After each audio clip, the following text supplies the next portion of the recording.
সংগ্রামী উপস্থিতি, আমি আমার বক্তব্যের প্রারম্ভে ধন্যবাদ জানাই পেকো উপজেলা কৃষক দলের বর্তমান কমিটির বিপ্লবী সভাপতি জনাব আবু সিদ্দিক রনি ভাই সহ কৃষক দলের উপজেলা কমিটির সমগ্র নেতৃবৃন্দকে আজকের এই সুন্দর অনুষ্ঠান আয়োজন করে তৃণমূল মা মাটি ও মানুষের দল বাংলার রাখালরাতের শহীদ প্রেসিডেন্ট জিয়াউর রহমানের হাতে গড়া দল বিএনপি কে তৃণমূল পর্যায়ে পৌঁছে দেওয়ার জন্য তাদেরকে অশেষ ধন্যবাদ জানাই।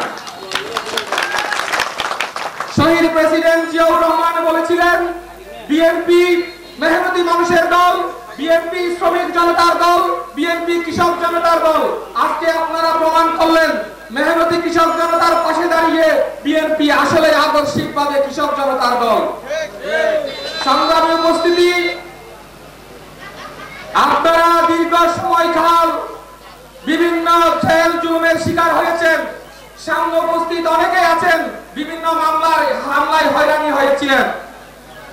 আজ নতুন বাংলাদেশে সবাই মুক্ত বাতাসে জেল জুলুম হুলিয়া ছাড়া চলাফেরা করছেন। এই জন্য মহান রব্বুল আলামিনের কাছে আমরা শুকরিয়া জানাই।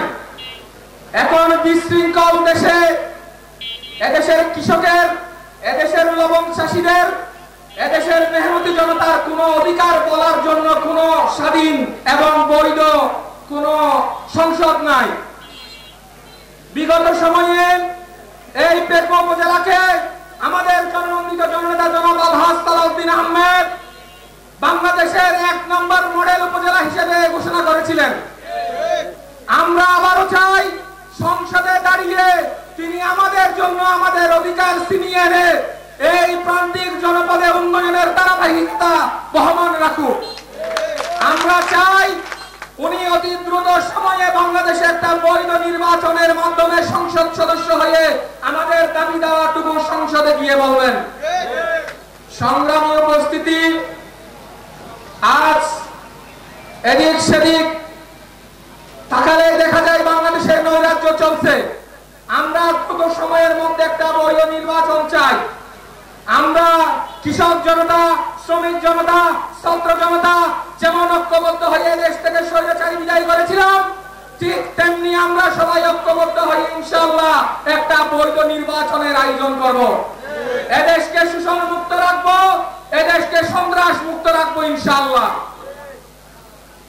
আপনারা হয়তো সবাই অবগত আছেন, এখন দ্রব্যের মূল্যের ঊর্ধ্বগতি, কোন মানুষের সঠিকভাবে ক্রয় ক্ষমতার মধ্যে কোনো পণ্য নাই। আমি সামান্য একটা বারবাকি, আজকে যেহেতু আমরা বারবাকিয়া বাজারের উপর দাঁড়িয়ে আছি, বারবাকিয়া বাজারের কথা বলি। কিছু অল্প দিন সময়ে, কিছু দিন আগে এই বারবাকিয়া বাজারের ব্যবসায়ী এবং মান্যগণ্য মানুষের অনুরোধে আমরা চেয়েছিলাম এই বারবাকিয়া বাজারটা মানুষের সাধারণ ব্যবসায়ীদের জন্য ব্যবসা উপযোগী একটা বাজার সৃষ্টি করতে, কিন্তু আমরা কিছু কুচক্রী মহলের জন্য পারি নাই। এই সামান্য বাজারকে আমরা ব্যবসায়ীদের হাতের নাগালের মধ্যে রাখতে চেয়েছিলাম, কিন্তু আমাদের মধ্যে লুকিয়ে থাকা কিছু কুচক্রীদের কারণে আজকে আমরা বারেকবাকিয়া বাজারটা 15 লক্ষ টাকা পর্যন্ত দাঁড় হয়েছে।